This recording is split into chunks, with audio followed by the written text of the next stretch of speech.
Assalamualaikum warahmatullahi wabarakatuh.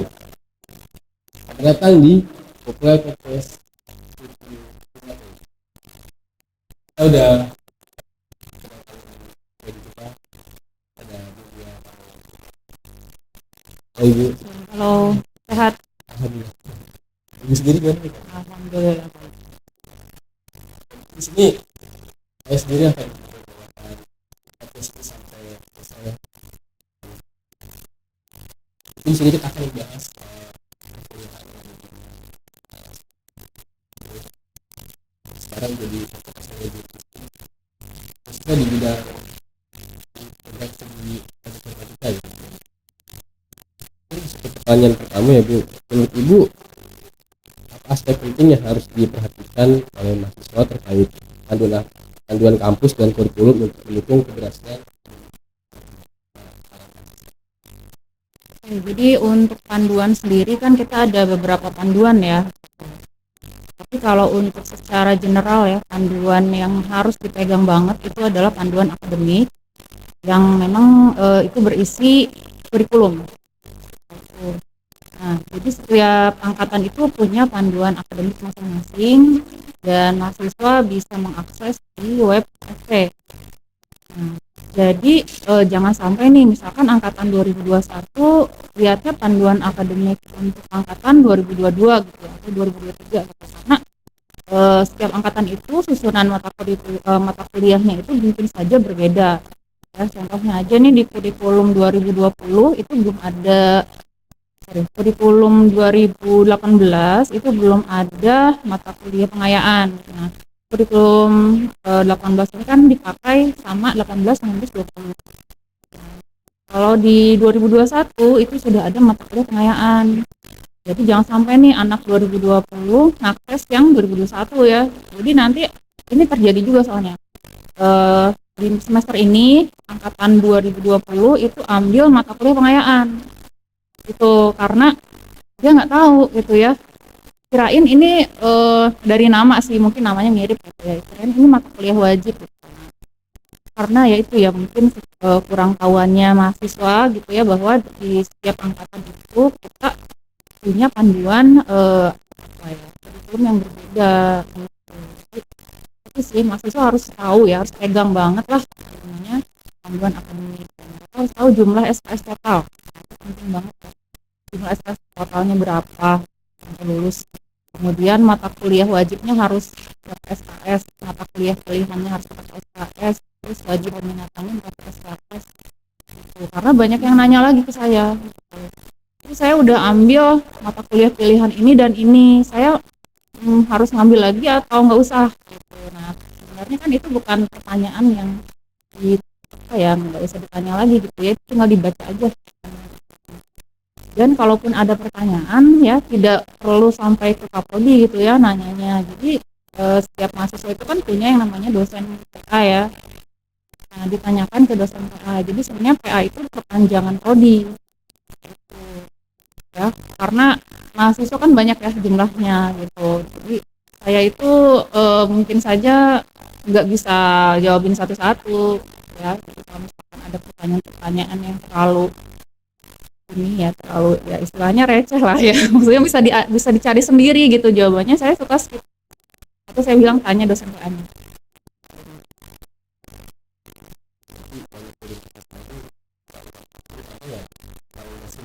Iya, kurang tahu apa yang harus dilihat gitu. Bagaimana mungkin peran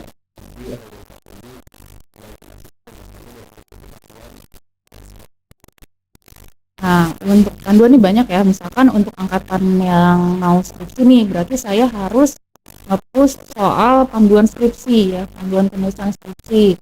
Terus kalau misalkan yang mau PKL, berarti saya harus mensosialisasikan tentang PKL.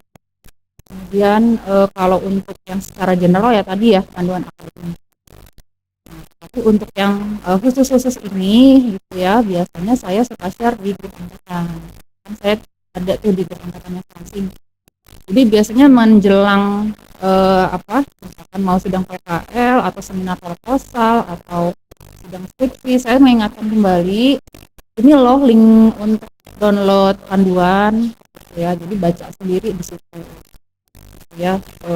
Ya intinya sih panduan itu sudah ada ya, tinggal dibaca saja. Mengenai kesuksesan atau enggaknya ya, itu saya hanya bisa membantu mahasiswa dalam hal tadi ya, memandu eh, kalau misalkan laporan ini seperti ini, laporan ini seperti ini.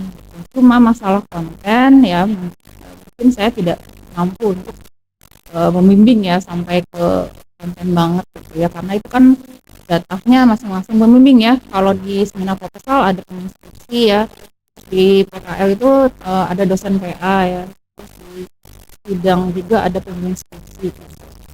Jadi saya sebagai kaprodi tanggung jawabnya itu hanya menginformasikan bahwa panduan-panduan itu sudah ada gitu di website, tinggal diakses aja. Dan kalaupun memang ada kekurangan, misalkan Bu yang ini misalkan typo atau apa, nah mohon diinfokan gitu. Karena kemarin memang ada panduan yang nama fakultas pasti fakultas teknik, karena belum diupdate gitu. Itu masih panduan skripsi tahun 2019. Nah, sekarang kan udah berbeda. Nah, itu diinfokan aja gitu ya, bahwa sekarang ini Bu, ini tolong diubah atau gimana.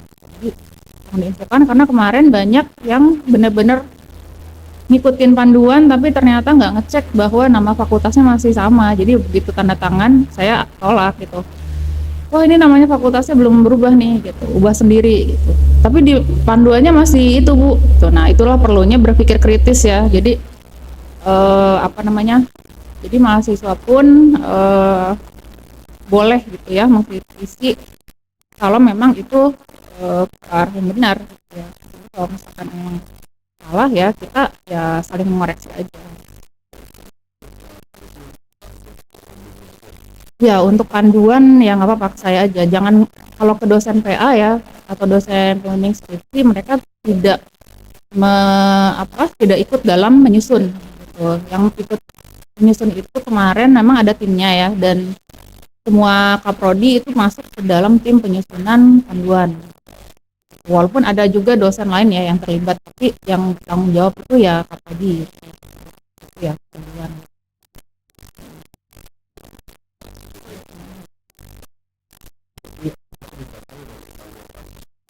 Itu berdampak besar terhadap belajar.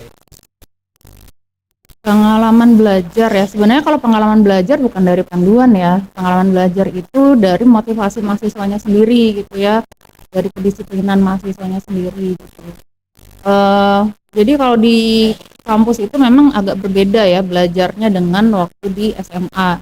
Kalau di SMA itu kita biasanya benar-benar di istilahnya tuh kayak didikte sama guru ya. Kalau misalkan nggak dikasih materi A ya siswa nggak akan belajar A gitu kan.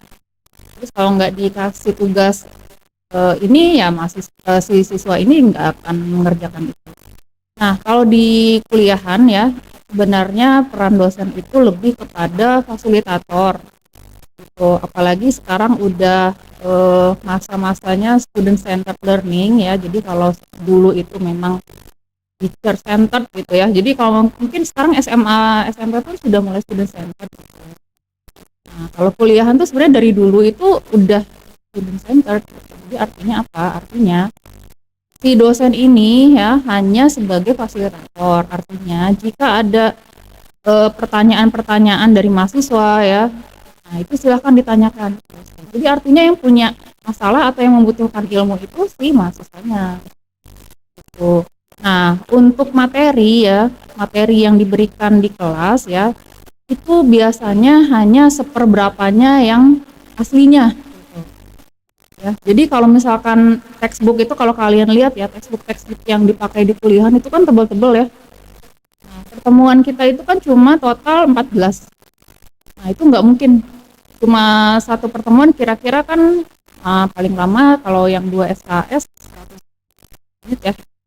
Nah 100 menit nggak mungkin satu chapter habis gitu, paling berapa halaman doang itu yang dibahas gitu ya. Jadi memang dosen itu hanya kayak semacam kisi-kisi gitu ya. Ini materi ini tentang ini, materi ini tentang ini. Nah, mahasiswa lah yang bertanggung jawab untuk menentukan dia mau belajar yang mananya sih gitu. Dia mau belajar yang mana. Tapi memang kita di kampus punya yang namanya RPS gitu kan. RPS itu kan panduan untuk sebagai target gitu ya. Jadi perkuliahan ini tuh target capaian pembelajarannya itu apa aja sih. Mahasiswa sebenarnya bertanggung jawab juga untuk mengetahui si RPS ini.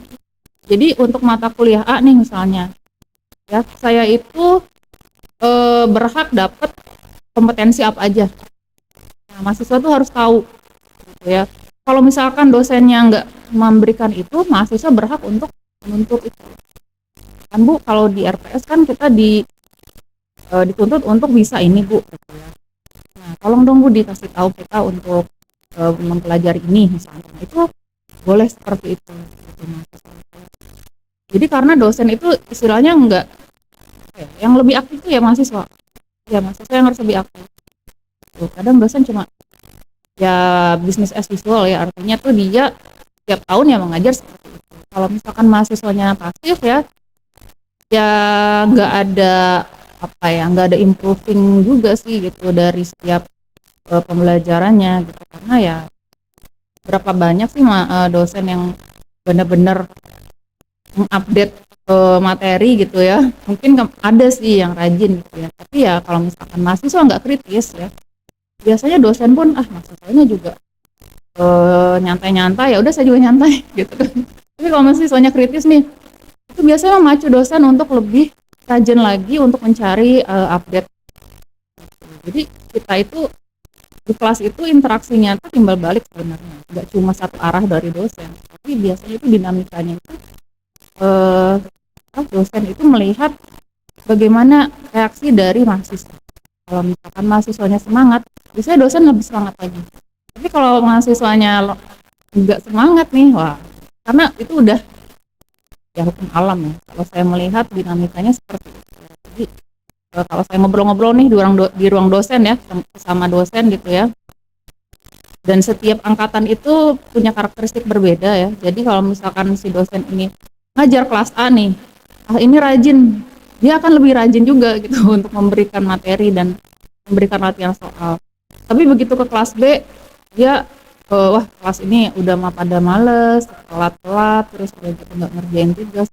Dosennya pun akan sesuai gitu kan karakter kelasnya seperti itu. Jadi yang menentukan dinamika perkuliahan dan semangatnya pembelajaran itu ya sebenarnya mungkin dosen ada ya, tapi yang lebih besar ambilnya itu mahasiswa, dari mahasiswanya gitu yang harus lebih semangat sebenarnya.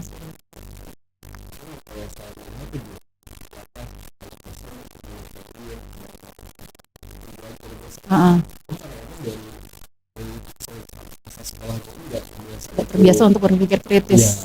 Ya. Dosen tertiga ya. Iya. Karena saya terakhir pun saya di SMA saya itu coba itu sistem SKS. Oh, oke. Kita gitu persis lagi. Bagus sih, di situ juga saya mau merasa ini saya nggak terlalu banyak gambaran saya ya belajar sendiri. Di awal kayak gini ya. Ya mungkin untuk pembiasaan juga supaya nanti di kuliahannya nggak kaget gitu ya. Karena saya sendiri jujur waktu saya kuliah kaget juga gitu.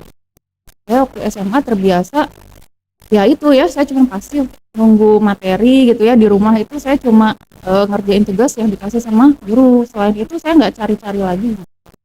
Dan emang dulu internet belum ada ya, zaman saya susah lah internet. Nah begitu masuk kuliahan itu dosen cuma ngasih ini textbook yang dipakai ini, terus dia langsung nulis gitu ya materinya. Saya belum baca, saya belum apa gitu kan. Jadi ini belajar tentang apa, ternyata di kuliahan itu kita sebelum masuk harus udah baca dulu. Begitu pas masuk kita udah list pertanyaan itu udah ada. Jadi begitu sudah sedia ada pertanyaan, itu kita harusnya tuh udah tahu pertanyaannya itu apa. karena kita udah baca ya sebelumnya. Tapi kalau kita baru datang saat itu, kita baru lihat nih materinya pada saat itu, yang ada kita langsung shock kan, maksudnya ini materi apa gitu, gimana mau nanya, paham aja enggak gitu kan.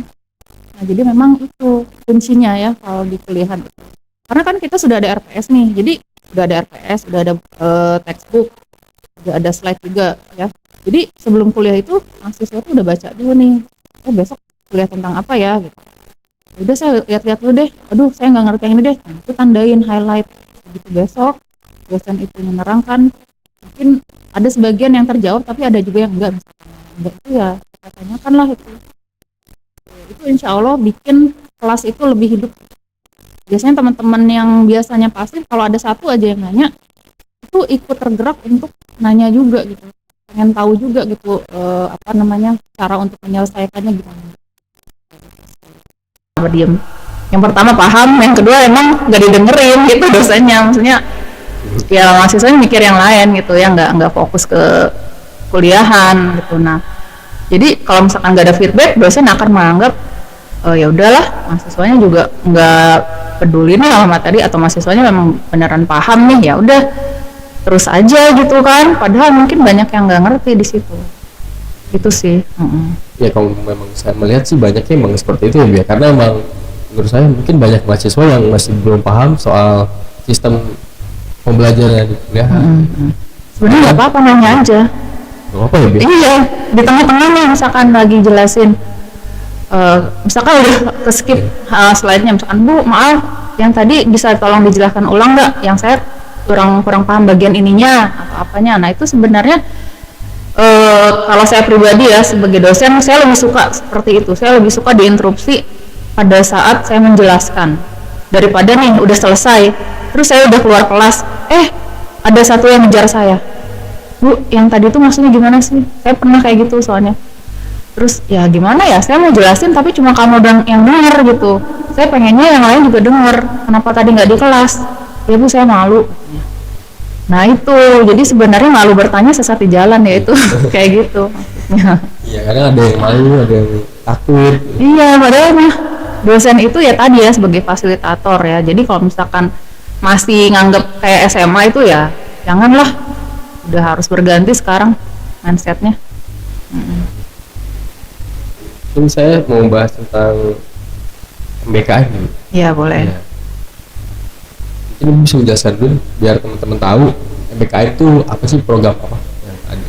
Ya sebenarnya MBKM ini kan program dari pemerintah ya, dari Kementerian Menteri Pendidikan yang kemarin tuh ya, Mas Nadiem Makarim ya. Dan kalau saya melihat di TI sendiri animonya memang paling besar ya di antara prodi lain ya, bahkan di UHAMKA sekalipun kemarin juga kita diapresiasi oleh LP3 karena TI itu paling banyak pesertanya dan selalu paling banyak gitu ya setiap angkatan gitu. Nah ini menunjukkan bahwa mahasiswa memang merasa manfaatnya ada nih dari MBKM gitu, merasakan manfaatnya. Dan di FTI pun menjawab tantangan konversi ya. Nah konversi ini kan menjadi momok yang sangat bikin orang jadi ragu nih MBKM-nya nanti dikonversi atau enggak gitu. Nah sejak tahun 2021 kita kan ada mata kuliah pengayaan di kurikulum 2021. Nah itu sebenarnya untuk menjawab tantangan konversi tadi gitu, karena dari yang sebelumnya itu kan ada beberapa skema yang tidak bisa dikonversi seperti skema bela negara, terus Indonesia kampus mengajar ya, Kenapa? Karena di kita mata kuliahnya nggak ada yang kompetensinya itu ya.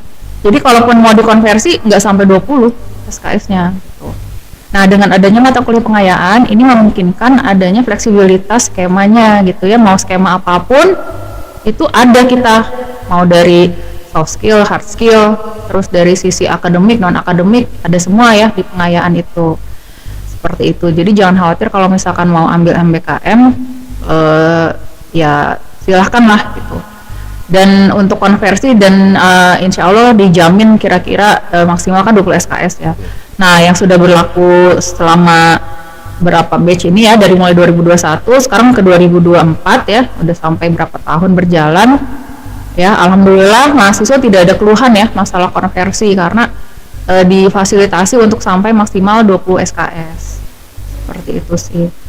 Gitu. Dan enaknya MBKM itu ya biasanya ada benefit lain ya. Saya mungkin ada juga yang mendapatkan benefit berupa uang gitu ya. Saya pernah dengar juga itu mahasiswa dapat gitu katanya.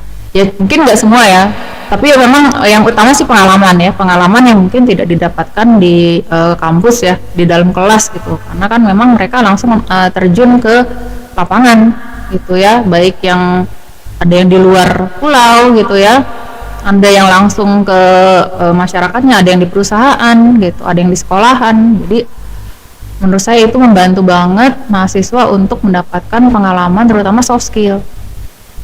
Karena kan kalau di kelas kurang ya, soft skill itu ya. Organisasi mungkin ada yang ikut, ada yang enggak. Nah, yang enggak ikut ini dari mana coba dapatnya soft skill kan? Sulit gitu. Nah, dengan MBKM ini mahasiswa terbantulah gitu. Kalau dia enggak aktif di mana-mana nih, kan introvert gitu kan, enggak suka organisasi juga gitu. Nah, dia ada cara lain dengan MBKM. Seperti itu. Jadi bisa jadi salah satu aspek penting bagi mahasiswa untuk dapat pengalaman belajar di luar ya. Iya betul. Yang nggak didapetin di dalam kampus. Iya, kadang kita juga ngerasa terbantu ya, karena prodi itu mendapatkan feedback dari peserta-peserta. Kan kita sebagai prodi itu dapat silabus. Nah, saya kan biasanya baca tuh silabusnya. Dari situ saya bisa nyontek gitu. Oh ternyata di luar sana udah sampai sana ya materinya gitu. Nah ini bisa jadi masukan untuk prodi supaya mengupdate ilmunya gitu kan. Biasanya yang lebih update memang di dunia industri ya dibandingkan dunia akademik gitu kan. Nah dengan adanya ini tuh sebagai jembatan juga gitu, menjembatani antara dunia industri dan kampus supaya kita ini bisa mengejar ketertinggalan yang mungkin kemarin-kemarin tidak bisa dipenuhi lah gitu ya, karena kita bingung gitu kalau misalkan mengundang dunia industri itu kita mengundang siapa dan berapa banyak yang harus kita undang. Nah dengan ini nggak usah ngundang, kita udah langsung dapat gitu. Kayak gitu sih manfaatnya. Jadi untuk mahasiswa ada, untuk prodi juga ada. Lalu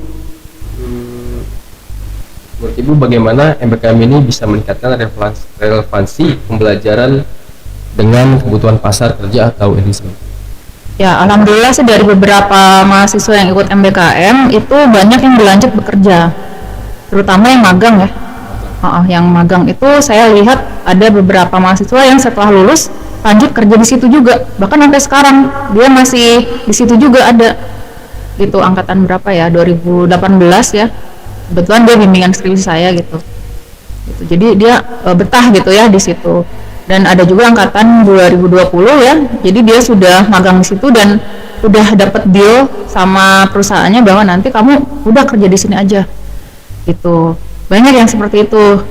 Terus kalau misalnya dari yang studi independen ya, kalau saya melihat karena mereka memang banyak belajar mandiri, jadi terbiasa dengan project. Akhirnya akhirnya bisa buka jasa freelance lah gitu ya, jadi banyak proyekan kayak gitu karena udah pede nih punya ilmunya kayak gitu. Nah kalau di kuliahan mungkin belum sanggup tuh, misalkan semester 7 belum pede nih buat buka proyekan gitu kan. Nah dengan MBKM ini saya melihat mahasiswa jadi lebih pede ya untuk ikut proyekan gitu, untuk ya kecil-kecilan lah gitu freelance. Jadi menurut saya banyaklah bisa langsung terjun gitu loh ke dunia industri, banyak yang udah jadi kerja lah gitu ya setelah MBKM itu. Seperti itu sih. Ya, Bu, kalau untuk MBKM sendiri itu kita bisa mengikuti di semester berapa ya, Bu? Minimalnya semester 5 ya, minimal semester 5. Jadi kalau semester 1 sampai 4 itu memang diaturannya nggak boleh, tapi kecuali kalau pertukaran pelajar boleh semester 3. Tukang belajar boleh, tapi kalau skema lain itu di minimalnya semester 5. Kenapa? Karena memang diharapkan mahasiswa itu dapat pembekalan dulu nih yang basic-basicnya. Jadi kompetensi dasarnya dapat dulu di kuliahan kan selama 4 semester. Biasanya kan di 4 semester ini kita belajar basic algoritma kan, matematikanya dikuatin, terus skill coding dasarnya juga ada gitu. Nah, jadi waktu di semester 5 ini siap untuk magang, siap untuk studi independen dan lain-lain. Seperti itu. Berarti di semester 5 ya minimal. Ya, minimal Di semester semester 5. 3 itu hanya pertukaran pelajar aja. Pertukaran belajar, ya. Kan kalau pertukaran belajar sama kayak kuliah ya. Kayak kuliah aja, cuma kampusnya di luar gitu. Pertukaran pelajar itu bedanya sama ISSMA? Kalau ISMA itu dia ke luar negeri. Jadi kayak summer course ya kalau nggak salah ya. Dia ke luar negeri. Jadi beasiswa sebenarnya kalau sifatnya ISMA Beasiswa itu ya? ya beasiswa. Beasiswa short course ya kalau nggak salah ya. Dan itu kan program sebenarnya bukan MBKM, itu ISMA itu udah ada dari dulu, sebelum MBKM pun ISMA sudah ada gitu. Jadi pertukaran belajar tapi skalanya global ya, internasional.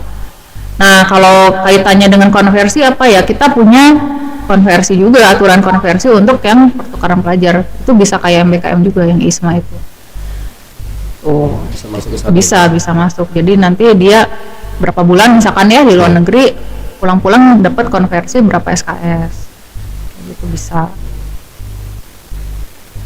Baik, untuk masalah keaktifan mahasiswa dalam perkuliahan, mungkin tanggapan Ibu tentang organisasi ini di era sekarang masih relevan atau tidak seperti itu?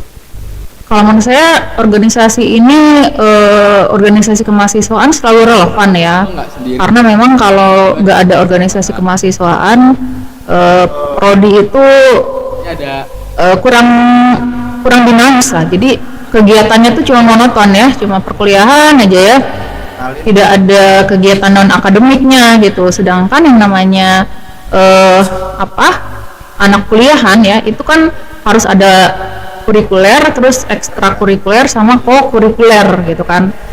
Nah, yang ekstranya itu ya dari organisasi ya. Nah, kalau co-kurikuler itu kan berarti pendukung kurikuler ya, yang sifatnya masih akademis tapi di luar kampus lah gitu ya. Nah, jadi tiga ini sebenarnya yang harus dikuasai sama mahasiswa gitu. Kalau cuma kurikuler aja ya, kalau cuma akademik aja, akibatnya nanti waktu di dunia kerja akan kalah sama yang lengkap paketnya gitu.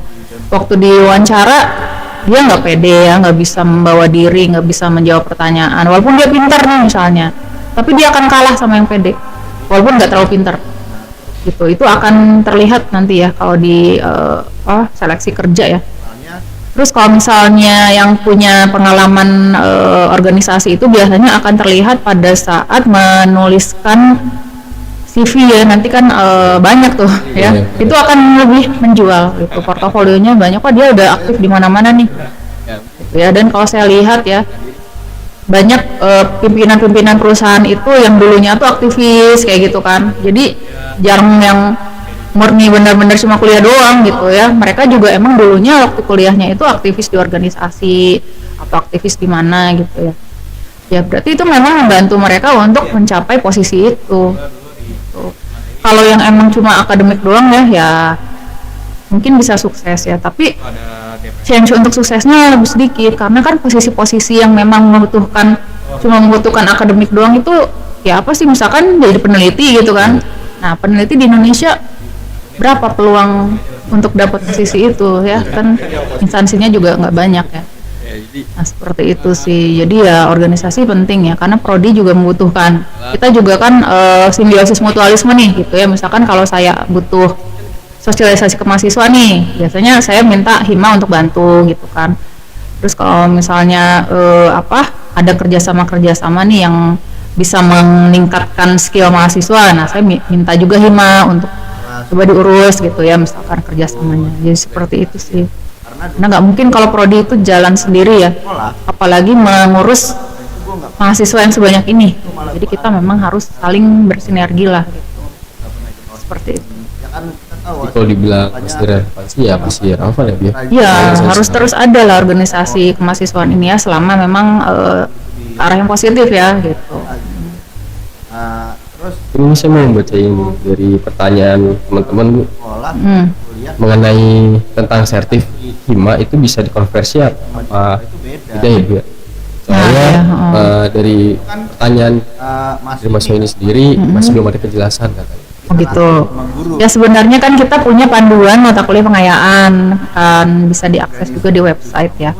Di situ kalian bisa cari kegiatan apa saja yang terkait dengan organisasi yang bisa dikonversi. Walaupun saya bukan yang hafal banget ya, tapi ada beberapa hal yang saya ingat ya untuk organisasi itu.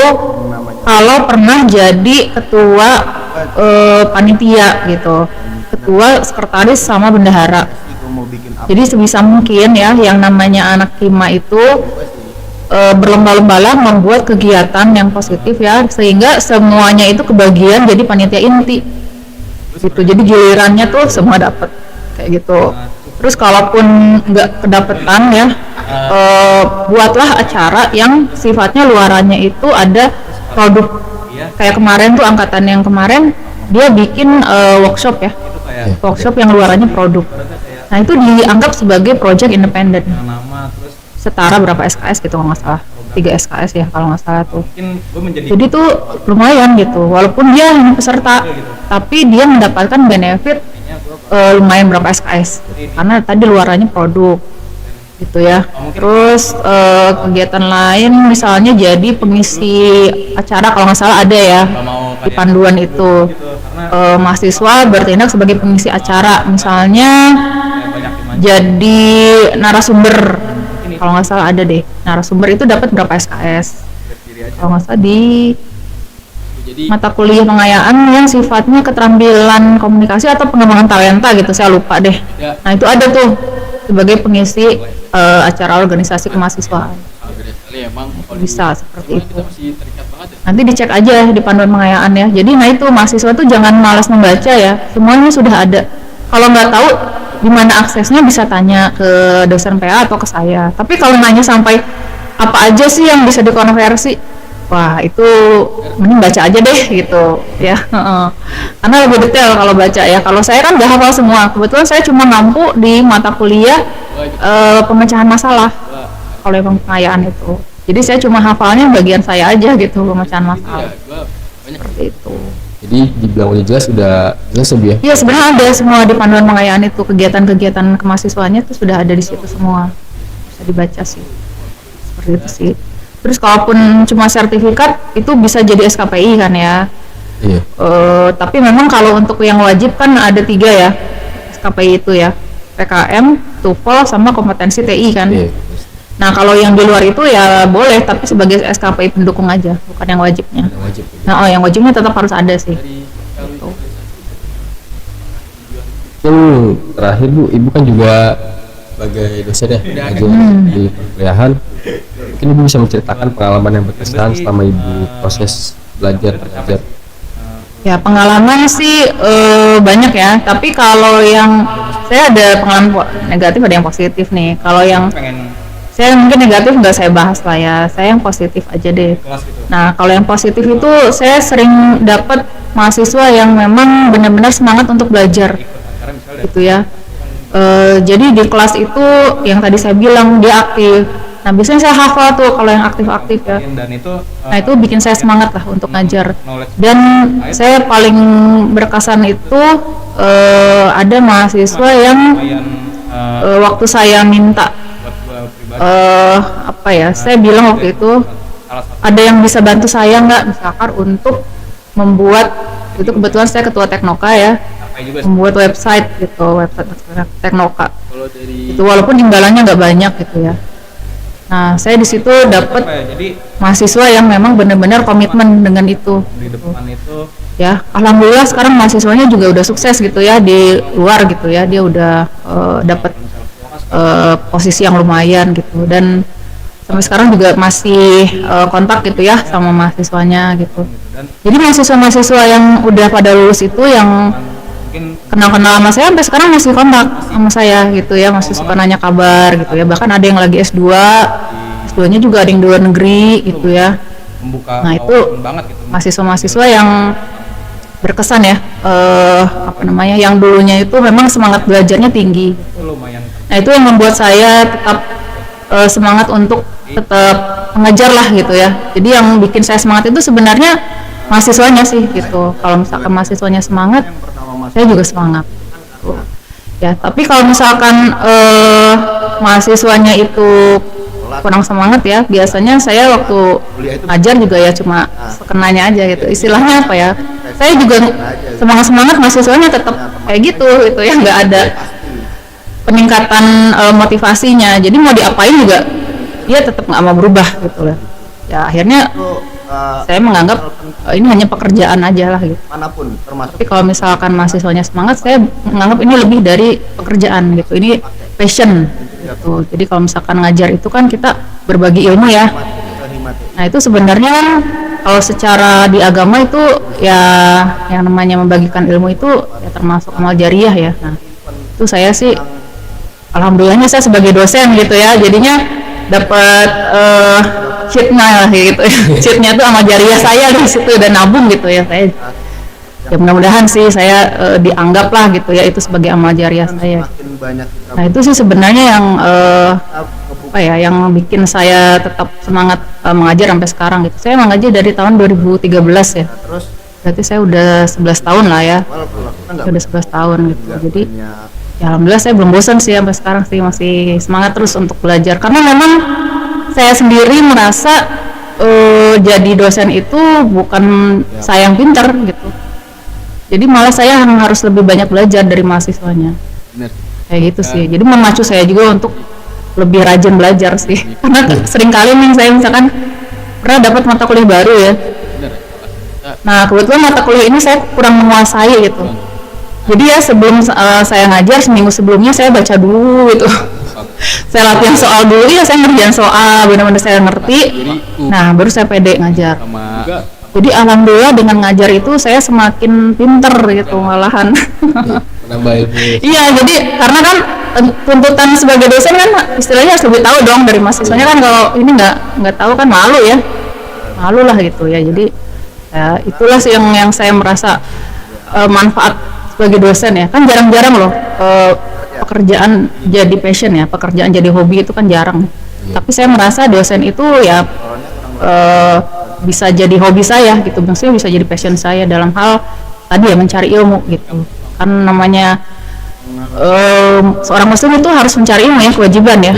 Nah kalau posisi pekerjaan yang lain mungkin saya bisa jadi mungkin sulit ya untuk mencari ilmu. Saya kan pernah proyekan dulu ya, proyekan di beberapa perusahaan gitu ya, dan itu memang agak sulit gitu untuk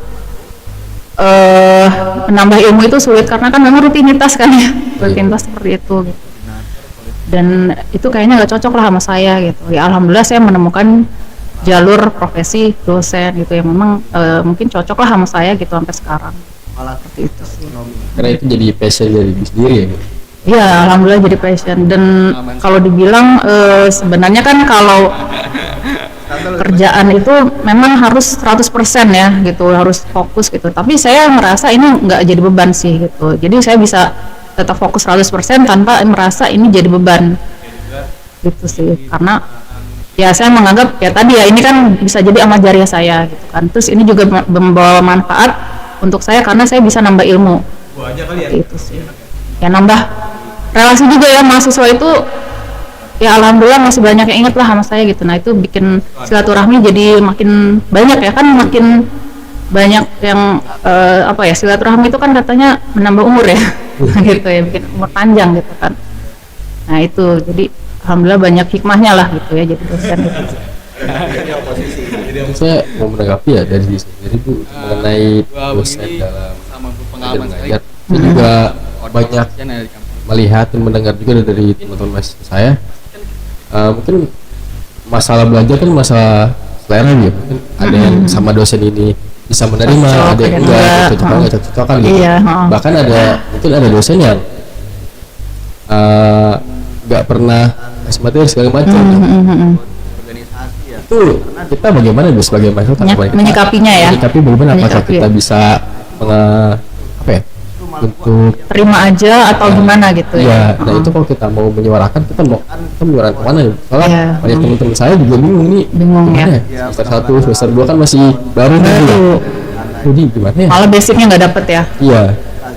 Ya memang sih itu tantangan dari kampus ya. Jadi saya yakin setiap universitas mengalami ini. Bahkan saya dulu kuliah juga ngalamin. Ada dosen yang enak ngajarnya, ada yang enggak, ada yang datang aja udah bagus itu ya, karena dia jarang datang gitu. masih apa namanya, Nah saya sih kalau saya menyikapinya karena memang terlalu banyak diatur-atur kalau masih bisa disuarakan aja gitu. kampus. Artinya masih bisa disuarakan melalui jalur yang baik ya, melalui kaprodi misalnya ya. Dan Atau menanyakan langsung ke dosennya, misalkan Pak tolong dong materi yang ini jelaskan atau gimana. Tapi kalau tidak ada respon mungkin bisa disuarakan ke kaprodi.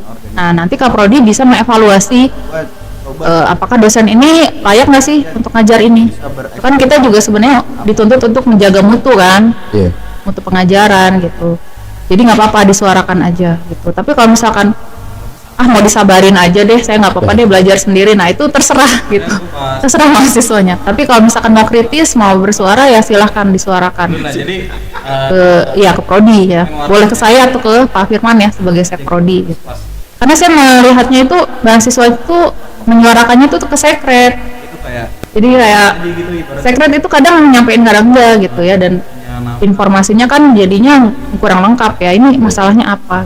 mungkin Nah itu jadi kalau misalkan mau menyuarakan ya ke jalur yang benar lah gitu ya, ke prodi aja, supaya kalau prodi kan memang ada wewenang untuk menegur ya, ada wewenang untuk menegur mungkin itu lebih dan bisa mengkat hati gue sih, jadi dosen yang emang nggak perform, dan itu sudah terjadi di beberapa dosen yang nggak perform, saya nggak kasih alokasi ngajar kayak banyak dimanjain gitu seperti itu ya. Jadi silakan aja, itu hak ya, hak mahasiswa ya, hak belajar ya. Jadi memang itu hak mahasiswa, jadi silahkan aja. Dan kalau misalkan memang ada bukti-buktinya ya yang lengkap ya, silahkan aja gitu. masih sekolah ya. Ini disuarakan aja. Kalau ingin menyuarakan kita bisa langsung ke ibu sendiri ya, Kak? Iya, jangan jadi gosip ya, jangan jadi misalkan di belakang dosen gitu ya, tapi nggak ada solusinya gitu. Jadi langsung aja ke saya. Kalau kayak seperti yang saya lihat di semester 1, 2 itu banyak ya hanya gosip-gosip aja, tapi nggak sampai ke Iya, karena nggak tahu, saya juga nggak sampai gitu. Yang sampai ke saya memang ada, tapi itu pun udah ternyata berlalu secara terus menerus gitu. Jadi saya taunya itu udah lewat berapa tahun baru saya tahu. Oh ternyata dia kayak gini, gitu. Dosen ini kayak gini, kayak gitu. Soalnya mungkin emang masih banyak mahasiswa yang bingung menyuarakannya seperti apa dan ke siapa gitu. Nah, Ya sebenarnya nggak masalah sih, tapi memang adabnya harus ini ya, sopan ya. Maksudnya kita juga misalkan dengan mengumpulkan bukti gitu ya, nggak cuma gosipin aja gitu, ada buktinya, misalkan ini hanya materi aja Bu, nggak ada pertemuan, nggak ada apa, seperti itu. Dan juga saya lihat banyak yang akhirnya mencurahkannya di isi kuesioner tuh Bu. Kasus nilai kan kita harus isi kuesioner dulu ya. Iya. Nah, itu ada. Nah itu juga nggak lewat ke prodi, nggak bisa diakses. Kita cuma dapat itu di nilai dosen, tapi itu pun nilai dosen ya ada yang memang murni mahasiswa menilai dengan itu, ada juga yang memang mahasiswa ngasal yang isinya misalkan netral aja semuanya. Iya, ada aja. Netral aja. Nah itu kalau kayak gitu saya jadinya ragu gitu. Maksudnya saya mau menegur dosen yang skornya kecil, dasarnya apa ya gitu. Iya juga. Ya kan? Ya, jadi kalau saya susah menilai dari skor. Jadi kalau bisa sih dari bukti aja gitu. Kalau misalkan ada buktinya ya nanti saya follow up. nambah knowledge gue terkait profesi itu teknik. Karena banyak yang takut mungkin ya. Itu lumayan Kebanyakan Ya kan kalian lewat. punya hak gitu. Maksudnya jangan takut gitu. Kalau memang punya hak ya silakan. Salah satu tujuan gue untuk Seperti itu. Tapi ya caranya yang benar gitu ya. jadi lumayan Baik ya. Ya caranya yang baik, karena memang ada juga dosen yang langsung dikonfront sama mahasiswanya, dosennya nggak terima gitu. Jadi akhirnya saya memediasi, ada yang seperti itu. Jadi terlalu keras nih suara si mahasiswanya, menuduhnya juga terlalu jauh, mengambil kesimpulan terlalu jauh, sedangkan dosen ini cuma hilaf, skip doang nilainya. Nah, itu Jadi namanya manusia tuh wajar ya hilaf ya gitu. ini berbicara Nah tapi mahasiswanya terlanjur menuduh dan apalah gitu, wah nggak terima nih dosen. Akhirnya berarti kata apa gitu ya. ya saya lah datang situ mediasi gitu ya, akhirnya bisa sih tahu juga si dosen ini menginputkan nilai mahasiswa ini, karena saya cuma skip doang, bukan karena apa-apa gitu. Banget gitu. Tapi mahasiswa ini terlanjur wah udah kayak nyeramahin dosennya gitu. Saya bilang, wah kamu jangan begini dong kalau ke dosen gitu ya, namanya dosen itu banyak urusan, banyak ini, baik-baik aja gitu tanyanya ya. Kalau dosennya melihat ini baik-baik juga kan responnya juga baik. tujuannya pertama yang pertama Jadi harus bagus juga ya Bu. Iya, bahasanya yang bagus. Jadi kan yang tadi dosen itu pekerjaannya banyak soalnya. Jadi kelas juga kan ada yang 6 kelas, ada yang 7 kelas ya. ya ini gue bisa Satu kelas ada yang 40 gitu kan. Bayangkan aja 40 kali 7 aja udah 280 ya. Mengurus nilai sebanyak itu gitu kan. Pasti mungkin yang namanya kelelahan ada juga yang ke-skip. Jadi memang kita harus saling pengertian aja lah gitu ya. Jadi kalau dalam berkomunikasi utamakan adab dulu gitu ya, adab sopan santun. pas kepake dan nggak mungkin nggak kepake. Kalau untuk kita mau menyuarakan ke Himat ya, itu berekspresi misalnya fasilitas atau yang lain itu bisa langsung ke Prodi juga tuh. buat sesuatu Kalau untuk fasilitas mungkin ada baiknya yang nah kalau masalahnya ya saya sebagai prodi tidak memegang dan itu bisa sarana dan prasarana nih. materi Nah, kalau misalkan saya sih melihatnya sarana prasarana ini kan di Wadik 2 ya. yang tujuan kedua itu Tapi mungkin melalui Hima juga bisa banyak kita gitu. Jadi semakin Hima menghimpun suara nanti bisa audiensi dengan pimpinan fakultas. Jadi nggak langsung ke Wadik 2 ya, tapi melalui gimana kita audiensi dengan pimpinan fakultas. Jadi memang yang bertanggung jawab kan pimpinan nih, nggak cuma 1 orang 2 orang doang gitu ya. Dan memang pimpinan ini nanti ya secara formal kan akan menjawab seperti apa gitu ya. Kalau personal itu lebih baik jangan personal. Kalau misalkan sarana prasarana itu kan menyangkut institusi ya. Dan Gitu. Jadi kalau bisa dari Hima sebagai perwakilan mahasiswa minta audiensi dengan pimpinan mengenai aspirasi mahasiswa. Ya kan kalian diajarin ya caranya menyampaikan aspirasi seperti apa. dari cara retorika Itu kita sampainya ke pimpinan juga lebih baik ya Bu. Iya, jadi minta Pak manajemen waktu, atau siapa gitu ya kita belajar audiensi dengan pimpinan itu kita bisa kira-kira bisa dilakukan nggak? Nanti kan ditanya ya agendanya apa. Nah, nanti mungkin kalian bisa membuat sering list agendanya apa. Ya mungkin itu aja Bu pertanyaan dari Oke. teman-teman mahasiswa sendiri. kalau sekarang kan abang Mungkin sampai sini aja podcast kita sama ada nggak sih kita Ibu Mia ini. aja nih Saya dari Ibu Mia undur diri. Bismillah. Wassalamualaikum warahmatullahi wabarakatuh. Waalaikumsalam warahmatullahi wabarakatuh.